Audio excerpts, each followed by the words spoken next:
Home minister साहब का resignation का तो सवाल ही नहीं बनता। होम मिनिस्टर पूरे भारत के होम मिनिस्टर हैं और पूरे देश के लिए जनरल पॉलिसी मैटर्स पर ही वो उनका संज्ञान होता है, वो उस पे फैसले करते हैं। दिल्ली में जो हुआ जंतर मंतर में, वो ऑफिसर्स जो मौके पे होते हैं, चाहे वो वहां एग्जीक्यूटिव मजिस्ट्रेट जो मौके पे है या सीनियर पुलिस ऑफिसर है दिल्ली पुलिस का या आरएएफ का, जो वो डिसाइड करते हैं कि कौन सी फोर्स, उसका क्या क्वांटम होगा और वाटर कैनन यूज करना है, टेयर गैस यूज करनी है, लाठी चार्ज यूज करनी है या चिल्ली ग्रेनेड यूज करना है या what ever kind of force use करनी है। ये फैसला वहां के एग्जीक्यूटिव मजिस्ट्रेट या सीनियर पुलिस ऑफिसर जो मौके पे होता है वो डिसाइड करता है।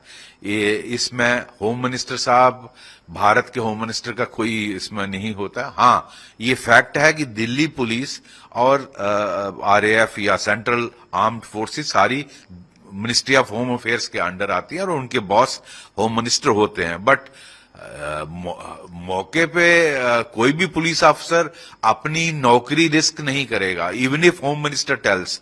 मैंने 35 साल सर्विस की जम्मू कश्मीर में, मुझे किसी पॉलिटिशियन का अगर फोन भी आता तो मैं वही फैसला करूंगा जो मुझे मौके पे ठीक लगता है, क्योंकि मैं अपनी जॉब रिस्क पे नहीं डालूंगा क्योंकि होम मिनिस्टर साहब ने कहा है। और मैं इस तरह कोई भी पुलिस अफसर ऐसा नहीं होगा। और ये दिल्ली के लिए, जंतर मंतर के लिए भी एप्लीकेबल होता है, क्योंकि आप आंसरेबल होते हो जो आप कार्रवाई करते हैं। अगर आपने गोली चलाई तो आपको कमीशन के सामने जस्टिफाई करना है कि क्यों आपने गोली चलाई, आपने या कोई भी हथियार इस्तेमाल किया। तो कोई भी पुलिस अफसर अपना जॉब रिस्क पे नहीं डालेगा, अगर होम मिनिस्टर भी कहेंगे तो।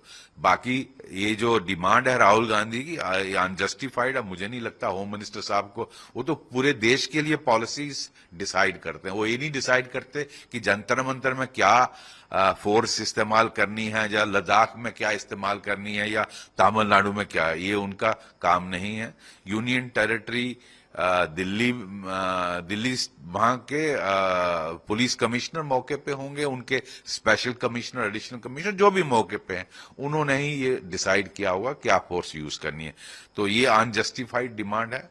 बाकी राहुल गांधी तो क्या क्या कहते हैं, उनका तो क्या, वो तो कल को कहेंगे कि मोदी जी, अमित शाह जी ने कहा ये इस्तेमाल करिए ये फोर्स, उस अमित शाह जी को मोदी जी ने कहा, मोदी जी को ट्रंप जी ने कहा। तो इसका तो कोई एंड नहीं है।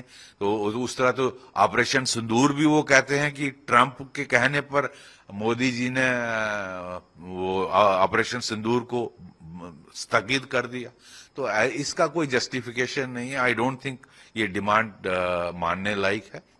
बाकी कमीशन ऑफ इंक्वायरी बैठाना और सरकार की मंशा है। वो commission of inquiry generally I think अब तो सुप्रीम कोर्ट में भी ये गया हुआ, तो सुप्रीम कोर्ट ने भी इसका संज्ञान लिया है और कल का उनका फैसला है कि इसमें एक इंडिपेंडेंट न्यूट्रल इन्वेस्टिगेशन होनी चाहिए। उसके लिए किसी क्रेडिबल जज के लिए सुप्रीम कोर्ट ने कहा है। तो मुझे लगता है उसका हमें इंतजार करना चाहिए। और ये जो डिमांड है होम मिनिस्टर साहब की, अनरीजनेबल।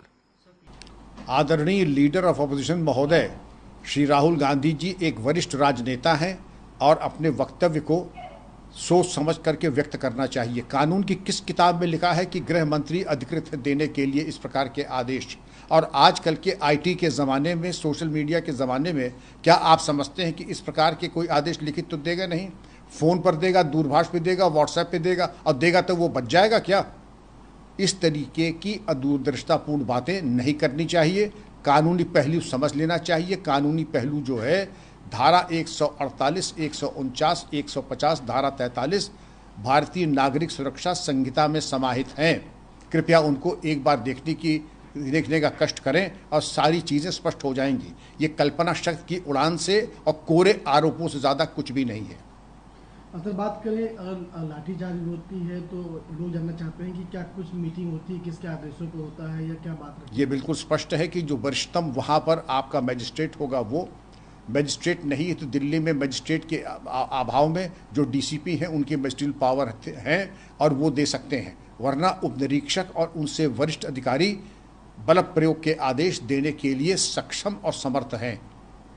राहुल गांधी ने ये भी कहा कि सारी चीजें जो है एचएम से पूछ के ही की जा रही है। क्या मैं इसके समझता ऊपर हूं कि कहीं लिंक होते हैं पुलिस अब के? बिल्कुल नहीं होते हैं, ये बिल्कुल कपोल कल्पित और जिसको अंग्रेजी में कहते हैं वाइल्ड एलिगेशन, ये बिल्कुल ही अनर्गल आरोप है जिनमें कोई सार नहीं है, बलहीन आरोप है।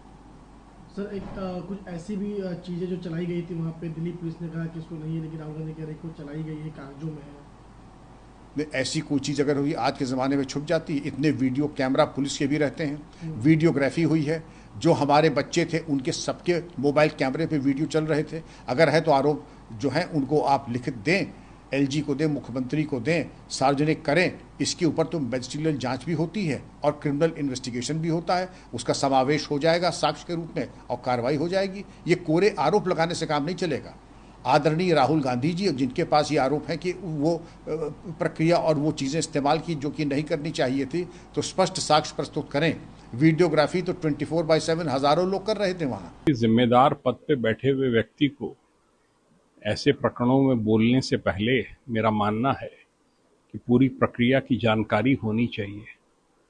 दिल्ली में पुलिस कमिश्नरेट है और पुलिस कमिश्नरेट में जो मैजिस्ट्रियल पावर्स हैं वो पुलिस के पास रहती हैं।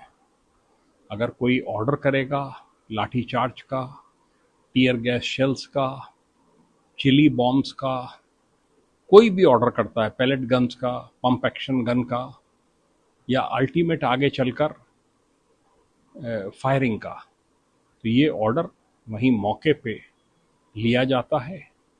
जो भी पैरामिलिट्री फोर्सेस हैं जो इस ऑर्डर को इम्प्लीमेंट करते हैं वो इन राइटिंग ऑर्डर मांगते हैं अधिकारी से, उनके पास प्रोफॉर्मा रहता है, वो तुरंत पहले उस पर साइन करा लेते हैं और साइन कराने के बाद, जैसे यूपी में जब ये कहीं कोई लॉ एंड ऑर्डर प्रॉब्लम होती थी तो जो भी पैरामिलिट्री फोर्सेस लगी होती थी वो संबंधित मजिस्ट्रेट से इन राइटिंग ले लेते थे कि आप दे दीजिए कि हम परमिशन दे रहे हैं, उसी के बाद बल का प्रयोग होता था।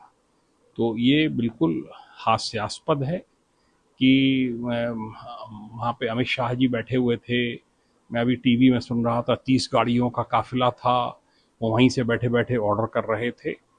ये ऐसा कतई नहीं होता है। ये एक बहुत बड़ी एक भ्रांति फैलाई जा रही है जिसमें कोई किसी प्रकार का तथ्य नहीं है। जिस तरीके से उन्होंने कहा कि दिल्ली पुलिस उनके अधीन आती है, कमिश्नरेट भी है, कमिश्नरेट में इन्वेस्टिगेटिव पावर पुलिस के पास है, लेकिन उसके बावजूद गृह मंत्रालय पर साफ तौर से निशाना साधना। देखिए, कल ये आप कहिए कि उत्तर प्रदेश में कहीं कोई घटना हुई कि उसके ऑर्डर योगी जी ने दिए थे, वो गृह मंत्री भी हैं, प्रदेश के मुख्यमंत्री भी हैं, ऐसा नहीं होता है। जो मौके पे अधिकारी हैं, डीएमएसपी हैं, पुलिस कमिश्नर हैं, उनके अधीन अधिकारी हैं, वहीं मौके पे इसका निर्णय लेते हैं और जो निर्णय वो लेते हैं इसके लिए वो जिम्मेदार हैं। और इसके बारे में ऐसी परिस्थितियां क्यों आई कि बल प्रयोग हुआ, ये वो उसको एक्सप्लेन करेंगे। इस मामले में जो जिम्मेदारी तय करने की बात की जाए तो वो अधिकारियों पर जिम्मेदारी की बात आती है, जिम्मेदारी उन पर तय करनी चाहिए या फिर जो गृह मंत्रालय पर जिम्मेदारी? नहीं, गृह मंत्रालय से इसका कोई लेना देना ही नहीं है भैया। गृह मंत्रालय से क्या लेना देना है? गृह मंत्रालय थोड़ी बैठ के ये रिमोट कंट्रोल से करता है कि हाँ हम देख रहे हैं कि इस समय हालात जो हैं वो फायरिंग के बन रहे हैं, आप फायरिंग शुरू कर दें। ये नहीं होता है। जो सीनियर ऑफिसर ऑर्डर देता है, डीसीपी रैंक के ऑफिसर ने बताया गया है पैलेट गन चलाने का ऑर्डर दिया है, तो उन्होंने इन राइटिंग दिया होगा, आरएएफ ने इन राइटिंग लिया होगा और इन राइटिंग लेकर और तब उन्होंने उसको वहाँ पे सिचुएशन को कंट्रोल करने के लिए उन्होंने इन ऑर्डर्स को फॉलो किया हो।